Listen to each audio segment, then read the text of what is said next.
Order! Order! You are an incorrigible delinquent at times. Behave yourself, man!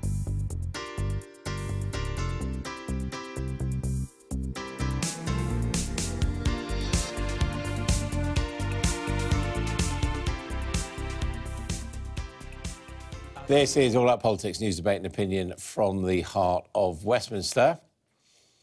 Well, today is the last day of campaigning for the local elections in England, with some 4,000 seats up for grabs tomorrow. Voters in 34 metropolitan boroughs, 74 district and borough councils will go to the polls, while in London every seat in every borough is being contested. Here's a report from our political correspondent, Laura Bundock. 22 million voters electing over 4,000 seats. The story of this year's local elections could have many endings. In Peterborough and other Brexit areas, the Conservatives and Labour are fighting for the UKIP vote. Everything's a worry. We don't know where we're going in life at the minute. Don't know what direction. We just want the country to be in a better situation, things to be more affordable. Immigration still important for the many European residents. Carla moved to Peterborough from Portugal 18 years ago. I listen people speak a lot, like Portuguese people complain because now it's about the Brexit. It started a lot of problems with Portuguese people. Some start to return for Portugal as well. In Bilal's store, customers complain the politicians aren't listening. People, they're still confused. No, not even the Labour Party, not the Tory Party. They're not giving you proper plans. They're everything keeping secret. 1 in 5 people living in Peterborough was born outside the UK, and that's one of the reasons UKIP has traditionally performed well here. But post-Brexit, could that vote collapse? And if it does, who benefits? UKIP voters, we found, were split. Would you vote UKIP again? No. No, we're leaving Europe now, aren't we? They did that, and that was it. I've always voted Labour because I'm working class, but the last vote I'd done for UKIP because I want to be out of the EU.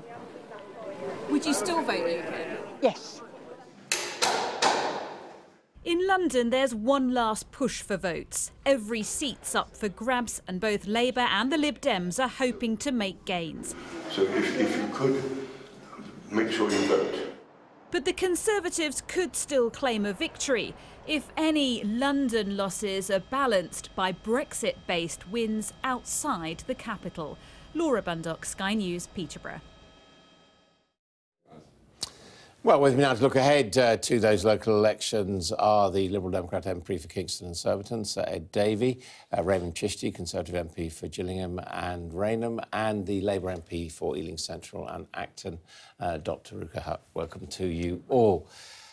Report there looking at some of the issues. I mean, what are the issues that you are encountering on the doorstep as you go around campaigning, and what are the issues that you are pushing in particular? Well, issues like education funding, actually, in Kingston, in my patch, where not only have we seen Conservative on the funding of schools, but the local council's been adding extra cuts on top. Police cuts are a really big issue. In London, across London, we've seen rising violent crime. In my patch, we've seen increased burglaries, and people are really alarmed that the Conservatives have cut back the police. And, you know, in South West London, it's a real battle between the Liberal Democrats and the Conservatives, and, you know, we may well make some gains there. But across the capital, and we're hearing actually even outside London, one of the real interesting things about this election is EU voters. You saw Carla on Laura's piece. EU voters couldn't vote in the general election, they couldn't vote in the EU referendum. They can now vote. And it's quite a big vote in London, but also in places like Peterborough. And if those EU voters who don't normally turn out, but decide to turn out this time to register their protest about Brexit, that could be one of the uncertain factors and surprise factors of the election. What are the issues for you? Yeah, very similar to Ed. Housing is always a big one. Hospitals in Ealing, we've lost 2 A&Es at Hammersmith and at Central Middlesex. The EU nationals issue is a big one as well. We have 13,000 of those in Ealing Central and Acton, and also just sort of non-UK citizens who are angry about the Brexit vote. I think that helped my majority boost by 50 times. I think last time, a year ago, I was on your programme when I had the smallest majority in London, second smallest in the country. Everyone thought I'd be a goner. But a lot of Conservative Ramonas came over to me because they're angry at the way Brexit has been done. They're still annoyed at the customs union, things like that. So those kind of issues. What about for you, for the Conservatives? I've travelled around the country. I was up in Bradford the other day in Halifax looking at local elections. And I think what's coming across throughout, for me, is these are local elections on local issues mattering to local people. Whether that's rubbish collection, whether it's getting your child into the right school, protecting your green spaces, whether it's building enough houses in the local area. For us, these are local elections concerning local people. And I think at the end of the day, and they should not be seen as a way of, doing a protest vote against the government. I mean, local government is practical bread and butter issues, and both of them are raising issues related to cuts, effectively. Well, I think if you're talking about cuts, I think what I would say to Ed, we were in coalition from 2010 to 2015 when we had to make really difficult decisions because we were left. Education. No, Liberal Democrats stopped the education cuts. The point I was saying is we had to make some difficult decisions because when we came into government, we had one of the highest budget deficits to go by. So together in government, we had to make some difficult decisions to ensure that we got the balanced approach. But on these issues, I would say this is a choice where Conservative councils throughout the country have always been lower taxes, better public services. And we saw, in Birmingham, I've been to Birmingham, you had, rubbish piling up on the streets, the Labour local authority not being able to deliver it. So I would say people on these elections should focus on who can deliver best local, cleaner, safer streets. But I mean, Rupak, isn't there always a pivot? People do want to pay lower taxes, but at the same time they want public services, and really that's what drives the pendulum in politics, isn't I think we've got a Conservative government that's been very good at displacing the burden of cuts onto local government. So people blame their Labour council or whoever it is. And also we've seen in Northampton a Tory council going completely bust. In Surrey, we saw all those questions about social care and they were trying to have a bung from the Prime Minister. And I think Norfolk, Somerset and Lancashire, Conservative councils on the brink of going bust now as well. So, yeah. Well, that's a story Tory I councils are not very well represented. But lower council tax at the same time. Well, Kingston Council, for example, along with others that we've just heard about, they are struggling because they're in real financial problems. It partly is central government cuts from the Conservatives, but it is also cuts and poor management by local Conservative councils. And if I can take up the point about cuts, what's really interesting in the coalition, yes, of course there were cuts because we had a big financial deficit. I don't disagree with that. But Liberal Democrats protected education.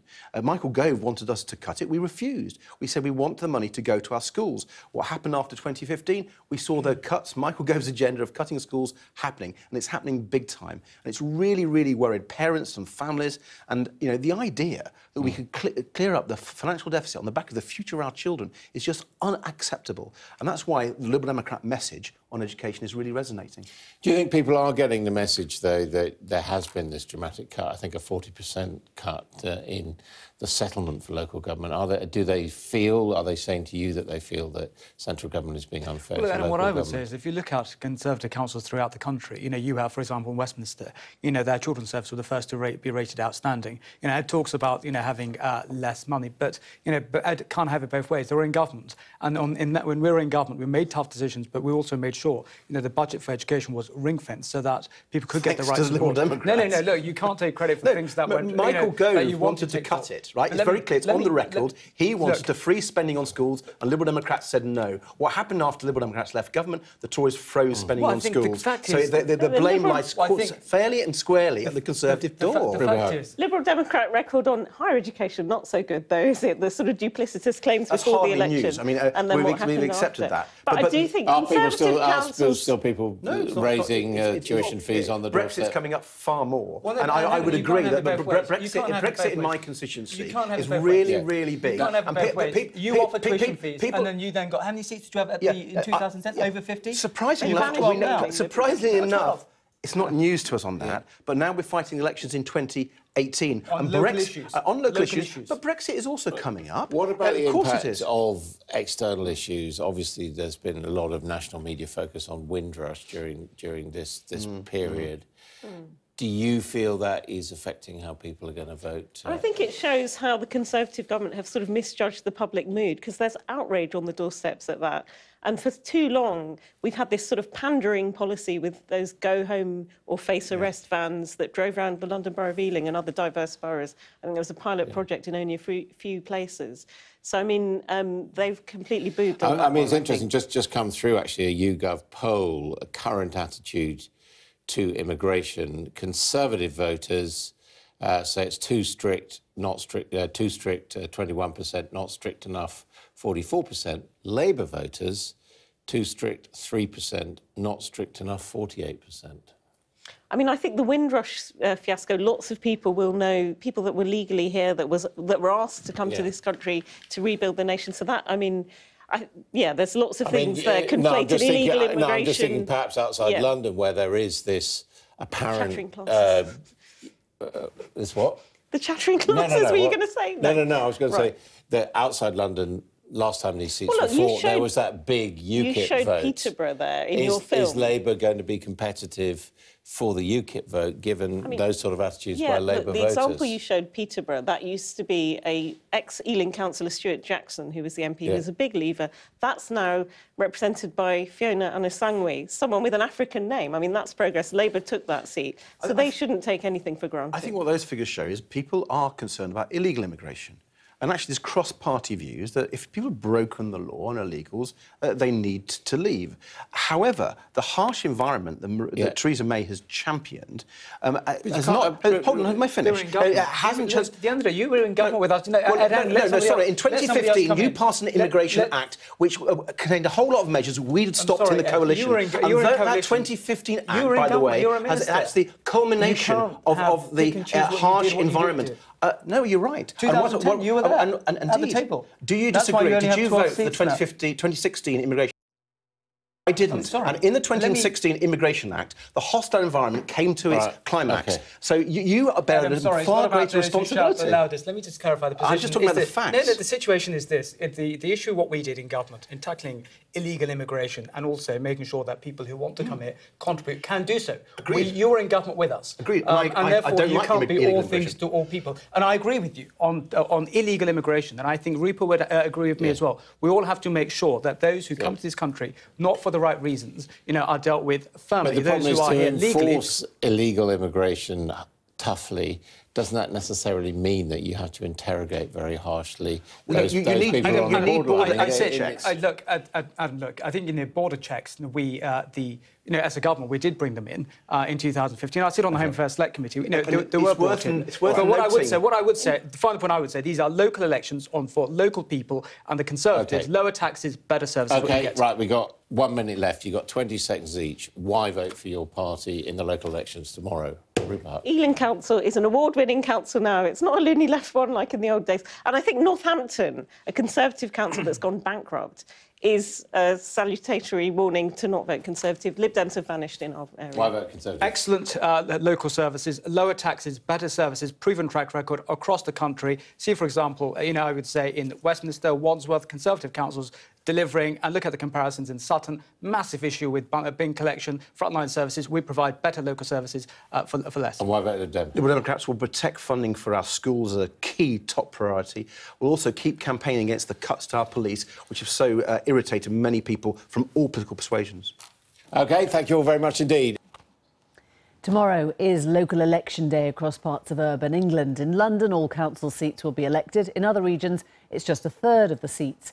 Last week, Newsnight reported from London, where Labour are hoping to do well, but with the parties neck and neck in the polls across the country, the Conservatives aspiring to make gains elsewhere. This time 4 years ago, in Great Yarmouth, UKIP won 10 district council seats out of the 13 on offer, 5 from the Tories, 5 from Labour. Katie Razzle was there when the party was doing well. She's gone back to find out what UKIP's apparent decline will mean for tomorrow's election.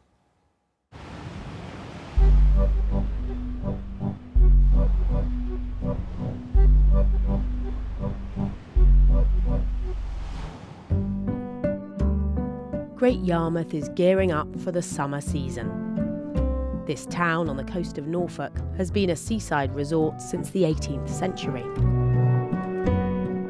famed recently as one of the top 10 Brexit-supporting areas in Britain, now some here have the chance to vote again. A third of the council is up for election on Thursday. Cast your mind back to 2014, the last time these council seats were up for grabs, and the political landscape was very different. UKIP was riding high in the polls, particularly round here, down the eastern coast of England. How's the fishing trade? Fishing ain't too bad, but that beast from the east really curtailed the shell fishing. Water temperature's 2 months behind where it should be. I last met local fisherman Paul Lyons ahead of the 2015 general election. Have you had a lot of broken nets recently? Well, when we're trawl fishing, nearly every haul you get broken net. Now we start pulling the hole back together again. In 2015, Paul was staunchly UKIP, but by last year's general election, he ditched the party and was campaigning for the Tories. If you voted for UKIP, that was a wasted vote because they weren't never going to get in power. So that was all to stop Jeremy Corbyn getting in power. But he now feels betrayed by the Conservatives' Brexit transition deal that ties Britain into the common fisheries policy for longer. It's gone down about as badly as if Paul had discovered his catch had escaped through a broken net. Because we're now not leaving, we would all love to know what's so great that we got traded off for. All these coastal communities that could start rebuilding from next year won't now start rebuilding their fishing businesses and their local communities and local economies until when? Whenever? If we ever leave now, people say. Even so. Well, KTO will vote Conservative, really, because they aren't doing a bad job of what limited resources they got, and that's better the devil you know than the devil you don't. Sometimes it can feel like there are two Englands, with the main party scouring for more votes, while Labour's apparently doing well in London. Outside the capital, some voters have been looking elsewhere. One crucial thing that happened in the general election last year, and indeed in the local elections a few weeks before that, is that places that voted Remain moved strongly towards the Labour Party, but conversely, places that voted Leave were the places where the Conservatives did best. Now, outside of London, and the many parts of outside of London where Leave did well, Labour may actually struggle, and we may be looking at net Conservative gains.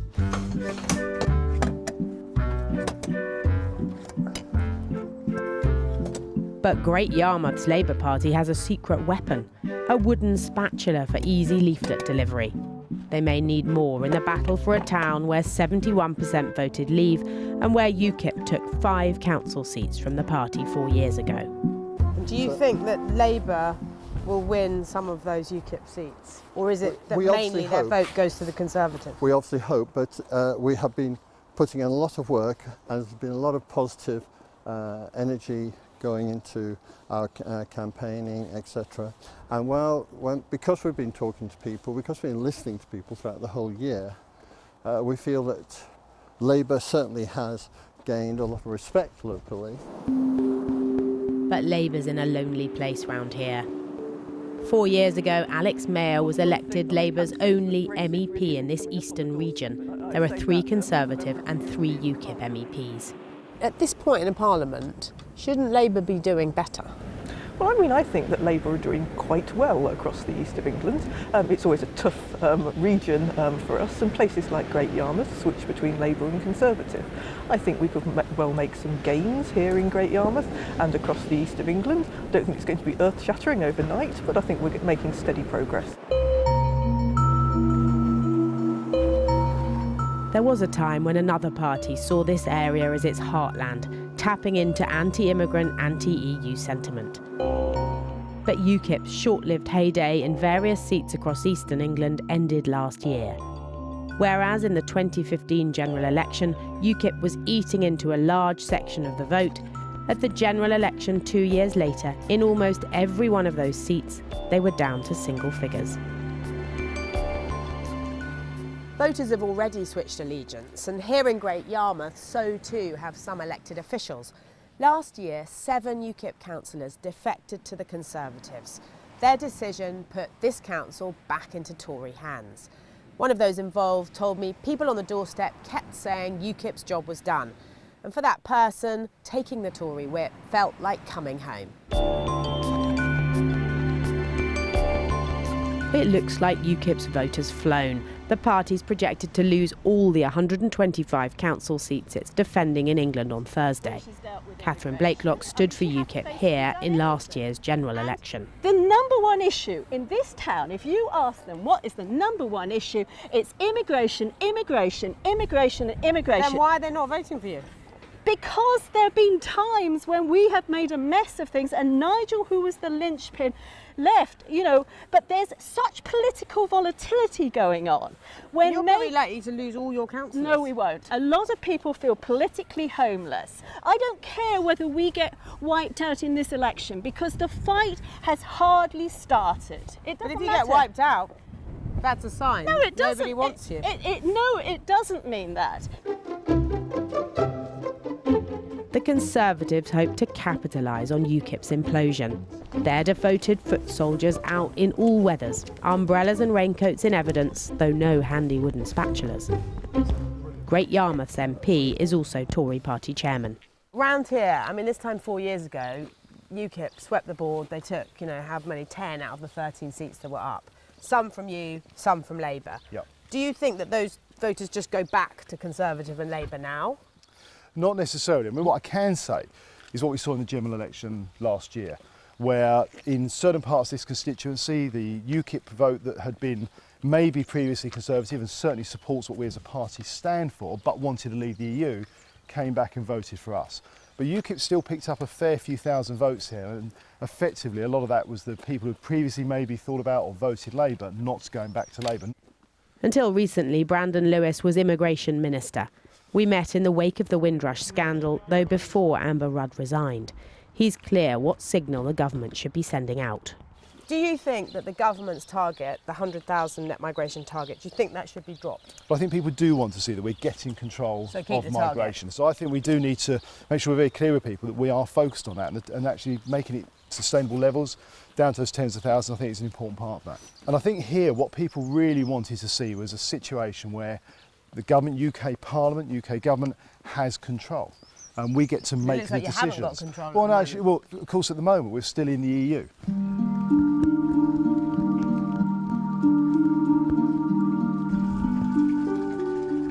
Boat building has a proud history in Great Yarmouth. Galley goes in here. Alan Goodchild started his company 40 years ago and now has 40 staff. He attributes UKIP's previous strength round here to people feeling ignored. All right? Yeah. I think that's why it had the support in rural areas where you've got farming, boat building and hands-on skills, and fishing are all very, very important industries. And why do you think it's melted away? Why do you think it's not happening anymore? I think the majority of people think the job has been done. Like nearly 3/4 of Great Yarmouth's voters, Alan chose to leave the EU. But that doesn't stop him worrying about his Polish workers and how immigration policy affects individuals. The government needs to actually reinforce the message that they are welcome. Nothing is really going to change, at least I hope it isn't. But the controls can be implemented in a way that can stop the surge of people coming to the UK who just want to capitalise on being in the UK for no contribution to the system. Local elections aren't particularly illuminating, other than as a marker of the state of the parties right now. Despite the national story, immigration isn't the focus. People are more likely to vote on bins than bigger issues. If views in this once bustling fishing port are anything to go by, though, it looks like UKIP's had its time in the sun. Katie Razzle there, and you can see a full list of candidates for tomorrow's local elections on the BBC website.